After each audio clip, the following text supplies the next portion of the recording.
And now over to me so that I can introduce you all to the incredible Penn Jillette. Do we have Penn Jillette on the line? I think we do. Hey, Penn, I'm currently not able to hear you, so it's going to take a quick second while we get you on the room monitor. That didn't take long this year, did it? Engineering is just going to take a second to get the audio. Engineering! There we go. Got it. Just in time. You got 3 guys doing nothing. I remember when you had nobody doing nothing. Now you got 3 guys doing nothing. We got a lot more people than that doing nothing. Oh, no, in that room doing nothing. I mean, you got another room of people specially dedicated to doing nothing. Yeah. See, Those there they guys. are. And not only are there 3 of them doing it, they couldn't even get the fucking voice in there. It's great. Yeah. This is really wonderful. I'm very proud of you. I'm very proud of you. Because most times you got to go well past 5 million to get 3 incompetent guys in a room not even with you doing nothing. Who's your third? There you go. Beautiful. How is Desert Bus for Hope going this year? It's going incredibly well, Penn. We're having an amazing time. We're right up near $400,000. We're just shy of it here on day 4. We're 79 hours into it. Yep, we're ahead of where we were last year, I believe. We are. Yep. And we've had some incredible guests call in and visit. We're really, really happy to see you again this year. Thank you very much for making time. I gotta tell you, you angel-headed hipsters, you're doing your wonderful work. Us. And I'm glad you finally gotten real incredible people to call in. And you're not just stuck with us. Used to be when me calling in was a big deal. Now it's just like, when can we fit you in? There's a little more to it than that, but I think a lot of that excitement happens off camera, so you don't quite see it. But there's definitely a lot of prep in the building getting ready to see you. Yeah. So some folks came in early for this. Used to be in a little, like, stoner gamer apartment. The And now basement. look at you, you've got square footage. Mm-hmm. You've got chairs for almost everybody that's in the room. Yeah. It's still the same apartment. We've just gotten better at shooting. Oh, is that right? A real wide angle. Yeah, we got a really good set deck team, and that's about it. And green screen. I know you've got dice up there and everything. It's beautiful. Yeah, from the. You know, we get people coming to our show all the time with Desert Bus for Hope T-shirts. Yeah. Always thrills me. It is amazing to me that after all these years since Janet Reno, what is it, 30 years longer, people are still attacking video games. Oh yeah, that part hasn't changed. It's astonishing. It's astonishing. And I always bring up Desert Bus for Hope as actually continuing what was the the performance art statement. You guys still understand we were not saying that we wanted to make the most boring game ever. We were saying that video games are supposed to be exciting and beautiful and art, and that this was a way to remind us of that. And you guys do such a phenomenal job at just showing the beauty and the heart and soul of it. And now my son is 13, my daughter is 14, and they play video games all the time. Yeah. When I try to stop them, they throw into my face that I was one of the defenders of video games. They pull up Desert Bus for Hope and pull up bullshit and say, "Dad, you're in favor of video games," and I go, "Yes, but not playing at the exclusion of everything else." And here you are, playing at the exclusion of everything else, and I support you. And those of us that work in the video game industry, thank your kids. Well, we are now bosses to be killed in Borderlands 3. I heard about that. You're Pain, is that correct? Yeah, Pain and Terror. And have any of you killed us in that? 2 days ago, as a matter of fact. Oh, good. I was like, wait, Pain and Terror. Hey! It took me a while to Yeah, catch on. that was amazing. Yeah, good voice work, by the way. Oh, thank you so welcome. much. That was really fun to do. Yeah, Teller did a And, fantastic job. We're really glad. I think you guys saw that some game company has done like airplane simulator where you sit as a Yep. passenger. Yeah, that's game developer Hosni Aji, who I've been in touch with. That's we're going to be demoing that tomorrow. I actually have a build of it on this computer right here, right now. But you are not going to ever abandon Desert Bus. Oh no, God, no. We're going to do no. both. No, Okay, you're not going to choose to take a plane No. over a bus. no, we're just gluttons for punishment. Yeah, Good. yeah. We just want to see what it looks like, kind of thing. See how easy everybody else has it. Yeah, exactly. Now you're driving. I'm pointing to you, but you can't see where I'm pointing. Yeah, that's you're driving, right? How long have you been driving? Not long. I've only been here for like maybe. Your audio's bad. Oh, you might be muted there, Carrie. You want to just double check? Dead Bus, battery. bus. Dead battery, bus. Oh, Save it. Good. Thank you, Jacob. Engineering, is it safe for me to turn on the performance I mic? gotcha. You're going to have to Oh, actually gee. tell me because I can't see you right now. Sorry about that. How long Cool. were you playing? I asked a question and she didn't Carrie. answer. Hello. Sorry about that. Where's the camera? There we go. I have a dead battery. I've only been playing for about 45 minutes or so, and Oh, that's nothing. yeah, Who's done the longest so far? Oh, I'm we're- not sure. Differently this Yeah, year, we're actually. trading Yeah. off a lot more. We're doing it in the entertainers for every 6-hour block do it together rather than having the full 12-hour driver shift. So we're taking the easy way out. We can trade off whenever we like. Yeah. Really? Yeah. Really? Well, Yeah. God bless you. That's what I say. I say God bless We're you. getting old. Yeah. I can tell you that Yeah, this is my was first. that- This is my first driving shift, or my first time at Desert Bus as an entertainer, and I have crashed your bus 5 times. I'm having so much trouble hearing you. Oh no! Carrie's just trying to let you know that this is her first time as an entertainer here, and she's proud of the fact that she's crashed the bus 5 times, her first run around here in the last couple days. 5 times. Yeah, well, Yeah. we wanted to make a very challenging video game. It's extremely challenging, can confirm. We want to give you stuff so that Yeah. you can auction it off, Yeah. make some money. Did you We want to got, talk about that? A VIP package, 4 VIP tickets to Penn and Teller at the Rio, 1 night's accommodation at the Rio, and souvenir gift bags for everybody. Dang. So you should have that bid, and we will do. Yeah. We will do 2 of those that you can parcel out however Okay, you what, want. two separate VIP packages. 2. For So 4 each people, one of that's them, incredible. let's just stay at the Rio, 4 tickets, gift packs, all that stuff you come by. If I can jump in, I have seen your show a few times. It's really good. So if people want to bid on that, it is not that you need me to tell you that, because who am I? But it is 110% worth it. It is amazing. That's You're excellent. giving- Go ahead. You're Ed. giving me a horrible Celebrity Apprentice flashback because Lou Ferrigno would constantly say 110% for things that could be not 110%. You used 110% properly. He would use it improperly and make me crazy. I He thought would I was take gonna have something to that was go. finite at 100% and say it was 110%. Whereas you, very wisely, if someone were to pay to see the Penn and Teller show and they were to pay, let's be conservative here, $5,000 for this package, Yes. it could easily be worth $5,500. Absolutely. Correct. Absolutely. Yep. And I'm just going to double check with Erica here. For these 2 packages, are we doing this as a live auction or a giveaway? I think this would work better as a giveaway. As a giveaway? Yeah. All right.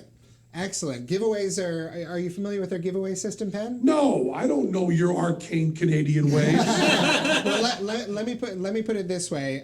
Phil Plate did one yesterday. His auctions usually bring in a couple of $1,000s. We ran it as a giveaway, and it raised, I believe, more than double what it ran as a straight live auction the year previous. So And Phil Plait is a dick, so we must do much better. Right? We'll do much better. we're gonna see how he can do, but I'm not gonna comment on Phil Plait himself there. But if there's a rivalry going on, I wanna hear about it later. No. Phil Plait is a friend of mine. He did a rather well-known skeptical speech called "Don't Be a Dick." Yes, yeah. I love you, dude. That's perfect. Is there, for this, it's essentially any donations of a particular amount get entered in to win the giveaway. So we choose an amount, got to be higher than $5. For something like this, I think I'm going to say it's got to be higher than $10. Yeah. And then every donation of that amount gets one entry into the draw to win this prize. Yep. So it makes I see. it makes it a little more accessible. Yeah? I like the fact that the one person that's almost definitely not going to bid on this, you're explaining the rules to. Well, do you want us to do, we could also do one of each if that was an option, Erica. I don't know. How are we feeling? We can do that. I want you to make as much money to give videotapes, video games to children who are suffering as any way you want to do it. We could do it as like one giveaway that we just draw 2 winners from. Perfect. Yeah. I think that's gonna raise the most. Yeah. So is there a number that's important to you, Penn, that's north of $10 but not too high? We're looking for $1.01 amount. Yeah. How about $10? We usually try and throw some cents in there to make it a little easier to track the donations. Then let's do $16.66, so we have 666 in there, so that Satan will be rocking with you. Excellent. All right, we're gonna kick that off as a donation drive for $16.66. Any donations between now and let's say 4 p.m. Yeah. That sounds good to me. We are gonna, so that this may run past the end of your call, but trust me, this is gonna get that total climbing very fast. Yep. So we are gonna start $16.66 right now. And I'm gonna let engineering know about that. And I actually had a question for you. Because I understand you were doing a podcast recording yesterday. Was that Sunday school? Yes, we talked about Desert Bus on Sunday School. Oh, no way. I think we're going to flip them Yeah. so that the one that comes out today is the one we talk about it. So Oh, okay, rather than last week's. no, rather than Wednesday, so you get more okay. chance for people to come in. Cool. And then I said it was desertbusforhope.org. Then I went back and fixed them all to desertbus.org. I went back and we looped them all in and fixed it. Cool. Fantastic. Well, thank you very much. I very, very much appreciate the shout out. We tell people to, it's just, this is one of those, we do a lot of stuff with charities. Yeah. And what I love about this one is it's so crystal clear. It's so clear exactly what you're doing, and it's just nice and limited, and there's no jive to it at all. I just think it's wonderful. And it really is. You are now 5 million, right? Yeah, we're coming up close on 5.5 million, actually. No, we're Did we hit past that? 5.5. We did that last night. Dang. Yep. Okay. Yeah, and we already had our Canadian Thanksgiving, so no jive turkeys here. Yeah, no, we're well past 5.5 million and still just continuing to climb. And I'm seeing a lot of those 1666 donations come in, so this is going to keep going. Do you want to know something interesting, though, that I've just noticed from engineering, though, Penn? Desert I Bus would for Hope. love to know something interesting. Well, now that you've done all that audio work, desertbusforhope.org also works. Oh, God. Good. Yeah. Good. Yeah, and that's the $16.66 donation drive. Can you remind everybody what the prize for that is again? We're going to draw I sure can. 2 winners. It will be, you'll get a choice for 2 of these, and those 2 each contain 4 VIP tickets to Penn and Teller the Rio, which is, if you sat there, it's the really nice, groovy chairs with the best seats in the house. 1 night accommodation at the Rio All Suites Hotel and Casino in Las Vegas, Nevada, plus souvenir gift bags for everyone. Mm-hmm. So I don't think that means everyone on planet Earth. I think it means the 4 people in I that think it's group. just those 4, yeah. Yeah. Well, thank you very much. That's incredibly generous. And really, what you're doing is wonderful. You're doing God's work because He's not going to. We're definitely doing a lot of work together. I had another question for you, actually. Shoot. I've seen a number of incredible episodes of your TV show, Fool Us. I heard you got renewed for a 7th season. Is that right? Yes, we'll be shooting that at the end of February, early March. And although this is not a VIP package, when we record that at the Penn Jillette Theater in Vegas, we invite everyone. There's no admission. So if you happen to be in Vegas, end of February, early March, come by. The recordings of that tend to be really, really fun. It's not too much dead time. An hour show takes about an hour and a half, hour 45 minutes. So you're not. That's impressive. It's not it's not torturous. Like some of the shows where you can go and sit for 7 hours to see a half-hour situation comedy shot. Yeah, I was going to say I've been on a couple of sets. That's an impressive turnaround time. We go through pretty quickly. Looks like I got to take a trip to Vegas at the end of February. Well, the nice thing is, you see that because we're making sure the magicians play fair, no one can do another take. Yeah. Right. So okay. They just have to come out and do it. Yeah. And since we have to play fair, we also don't get another bite at it. Yeah. So the only downtime you have is in between and setups and stuff like that. We can't actually shoot any of this stuff again because we can't have more time to think, and they can't have another chance to do it in front of the audience, because once we've seen who's walking out on stage, they're burned. Yeah. Because we actually do, even though it's a silly little show that's just an excuse to get magic on TV, we actually are conscientious about it.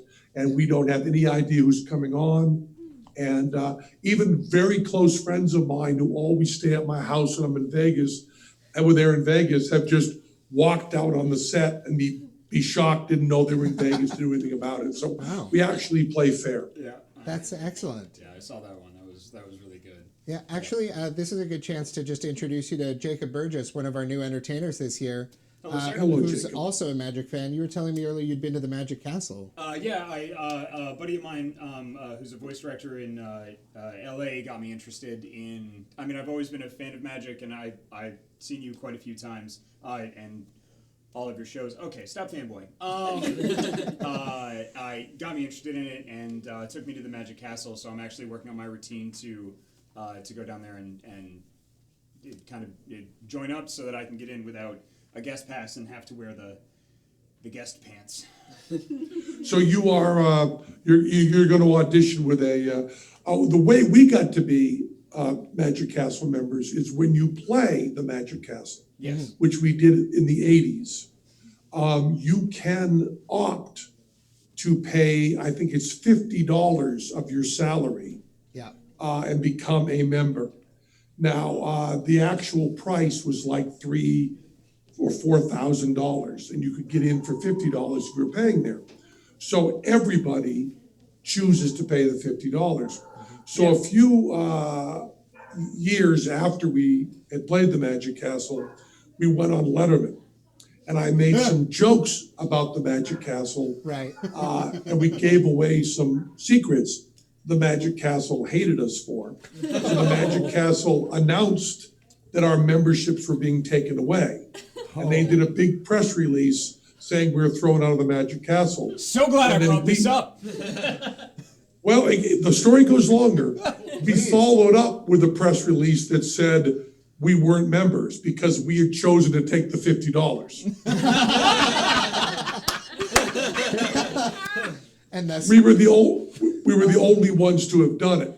So they did this press release saying we were thrown out, and we sent a press release going, sorry, you can't throw us out. We've never been members. And then a few years later, the Magic Castle gave us Lifetime Magician of the Year, and during the presentation said, and oh, by the way, you cannot refuse this. You are, whether against your will or not, lifetime members of the Magic Castle. That's amazing. That's a good story. You could say it went every way, and I think they finally won. They finally won. So they now have given us memberships that we can only lose by them throwing us out. So they now have the power over us. Okay. That's fantastic. That's amazing. Thank you very much for that story. Yeah, thank you. Actually, and- I just want to touch on your giveaway there real quick, Penn. You Yes. remember how we were speaking at the beginning about how much a live auction raises versus a giveaway? Yeah. Literally just in the last 10 minutes talking, this giveaway has already raised $6,000 and it's going to continue climbing for another 40 minutes. Good. That's wonderful. Yeah, That's so- wonderful. And I look forward to seeing somebody coming to our show. Actually, 8 people coming to our show with Desert Bus for Hope t-shirts. So thank you so much. Like that t-shirt right there. Once again, I'm pointing to a screen that you can't see.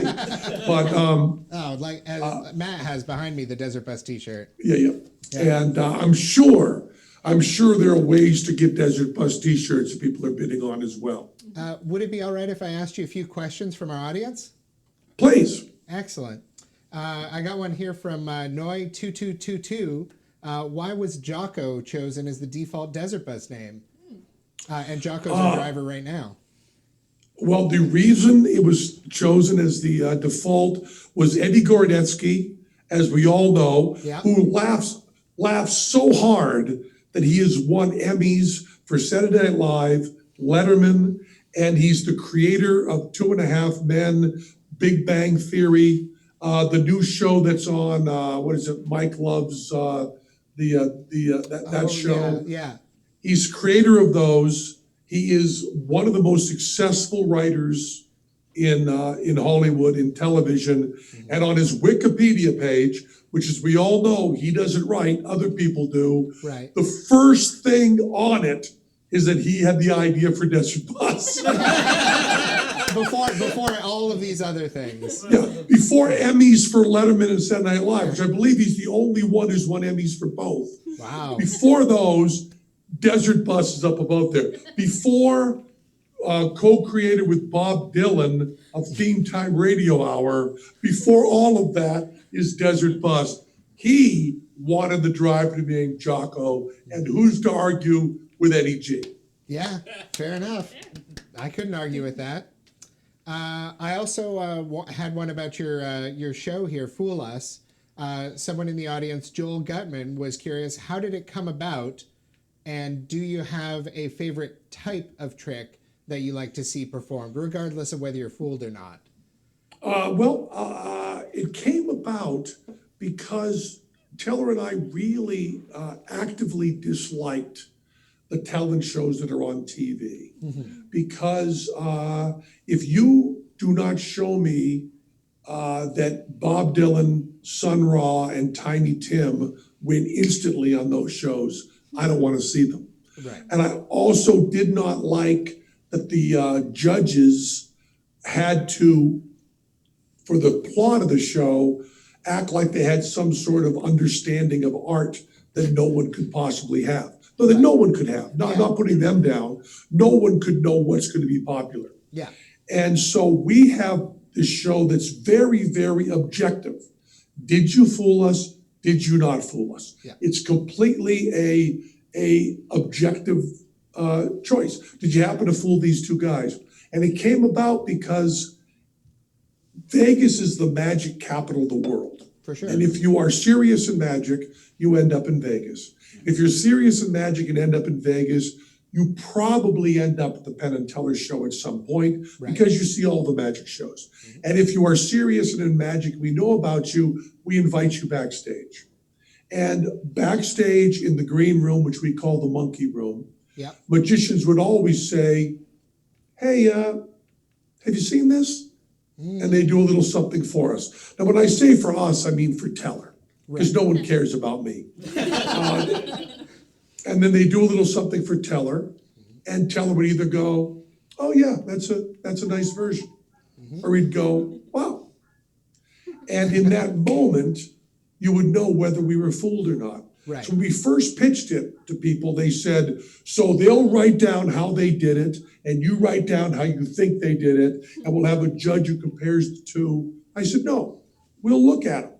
Yeah, we'll just We'll watch know. them do the trick. Yeah. And then they'll look at us and they'll know the instant they finish whether they fool us or not. Yep. They can just tell. It's a gentle person's game. For sure. And my favorite performances are ones that are just unexpected. I mean, Piff the Magic Dragon Yep. did not fool us, but yet went on to have his own Piff the Magic Dragon theater in Vegas. He's been Yeah, hugely the successful. Flamingo, I think. What's that? I think he's at the Flamingo. Yeah, he's at the Flamingo. Yeah.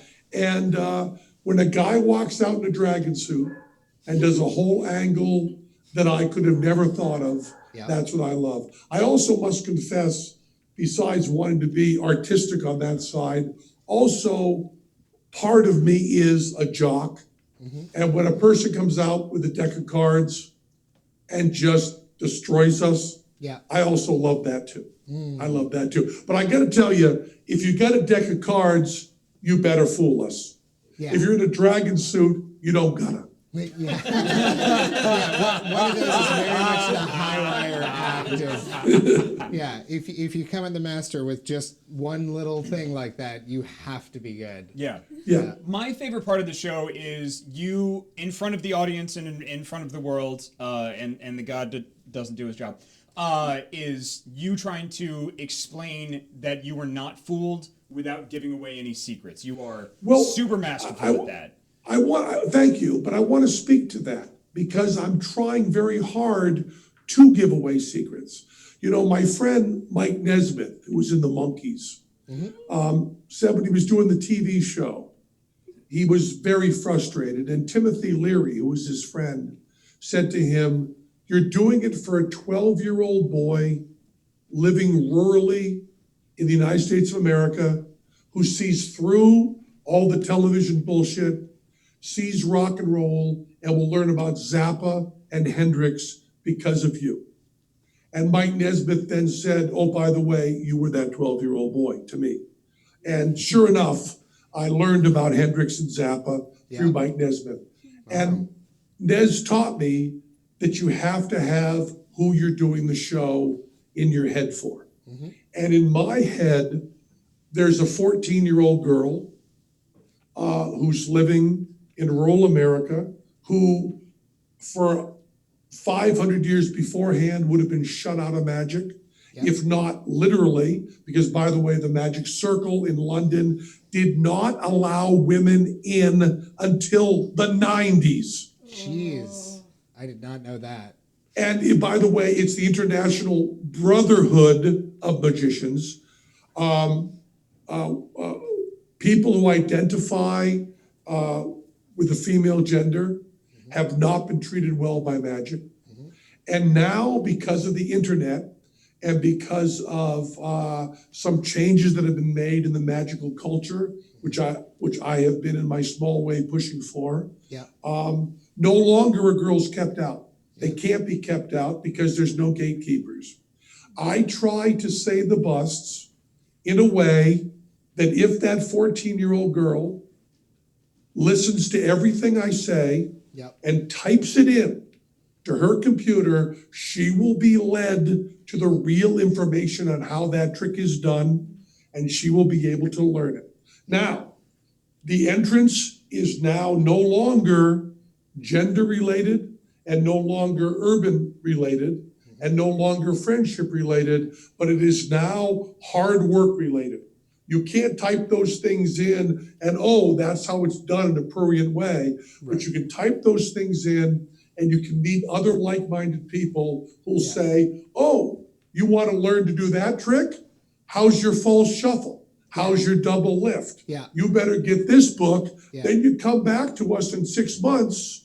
You can find Then we'll tell you a little bit more. Yeah. So that's what I'm doing. I'm not trying to conceal the secrets. Right. I'm trying to give it to the people who haven't been offered it before.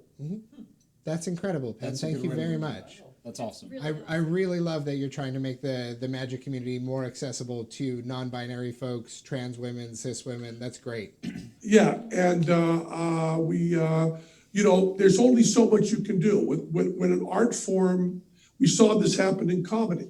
When comedy opened up to women in a real serious way, of course, my heroes, Phyllis Diller and Joan Rivers, who were good friends of mine, and absolute pioneers who aren't given enough credit for that, by the way. They're sometimes seen as kind of not fighting hard enough for women, whereas they were actually at the table doing the work. For sure. But when, at the turn of the last century, it kind of opened up, it took about 5 years before the top comedy performers in the world identified as female. Right. And it's going to take longer for non-binary, for trans to get to that level, although we're already seeing it. And magic, as always, has been the idiot little sibling to comedy. And we're behind, but we're working really hard. And I've made the prediction, and I hope it comes true, that certainly within the next 10 years, I hope within 5, the number one, the most famous magic performer will not be a white middle-aged man. I can absolutely see that happening. Thank you. And I think that, that's just where the world has to be. And rather than celebrating that that's going to happen, I will again apologize that it didn't happen 30 years ago. I think I'm just going to give you one more question here, and we'll remind everybody of the giveaway after that. I don't want to take up too much of your time, but I saw one here that absolutely caught my personal attention because I'm curious about this. Dark Trader asks, what was it like being on the set of Babylon 5?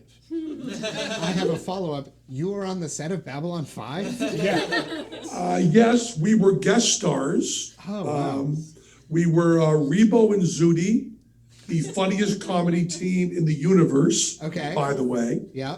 And that's where I met Harlan Ellison. Wow. Who I got to know fairly well. Yeah. And one of my very close friends now, Neil Gaiman. Oh, yeah. Who became a very close friend on the set of that. And I was so happy that it was Harlan Ellison and Neil Gaiman who decided that the actors who needed to play the funniest comedy team in the universe, Rebo and Zudi, were Penn and Teller. And in the universe, that's not something the Magic Castle could take away from you. That one's yours. Yeah. No, it's not. As a matter of fact, I will tell you, the awards that magicians have claimed lately. One German website with 500 visits tells someone that they are the magician of the century. And then that goes on billboards in Vegas. But Teller and I got disgusted by that. So when Genie Magazine, which is a real magic magazine, wanted to honor us, and they asked us what we would like, Teller said he wanted to be given a trophy taller than Penn. Wow. Okay. That said on it, listen carefully, Penn and Teller, greatest magicians, past, present, or future, in this or any other cosmos, real or imagined. The ultimate title, the very top. So just last month, I went to Orlando, Florida for a big convention for Genie Magazine. I was given that award, and I got to tell you, I very humbly accepted it. Because the only way you can accept that award is humbly. Yeah. If it's bigger than you are, yeah. And they had to get it specially crafted. And there will be pictures circulating. And I hope you will look and you will laugh and you will say, boy, that's ridiculous. Because that's all we want. That's going to be an expensive new billboard. Yeah. I'm real curious as to how you got that home. I was in Vegas this summer with my partner who was performing at the Burlesque Hall of Fame. And they won a trophy there that we could barely fit in their suitcase. And it was like, it's maybe a quarter of a pen tall. It's nowhere near that height. I did not get it home. I made someone else do it. That's what I should have done. Smart. I believe it was broken down into pieces. And some people shipped it. And I believe Randy Pitchford's team dealt with that. And if Gearbox can put out Borderlands 1, 2, and 3, they can ship a fucking trophy across the It's true. They can't. So once again, Yeah. you have a giveaway. We do. It's 4 VIP tickets to Penn and Teller. Very good seats. Plus, you get to stay at the Rio All-Street Hotel Casino in Las Vegas, Nevada, and you get VIP packages and all of that. Please give a lot of money to Desert Bus for Hope, and peace out. Yeah. Thank you very, very much for calling, Penn. We really, really appreciate it. Thank you, Penn. It was nice to meet you. You know I love you guys so much. Thank you. Thanks, man. Have a good one. Thanks a lot. See you, man. Okay, bye-bye. Have a great one. That was incredible, everyone. Thank you. Penn is amazing. I'm always so happy when he calls in. And Jacob is having the time of his life here. Oh, it was awesome! You can fanboy now. He can't see you anymore. Oh, that's a lie.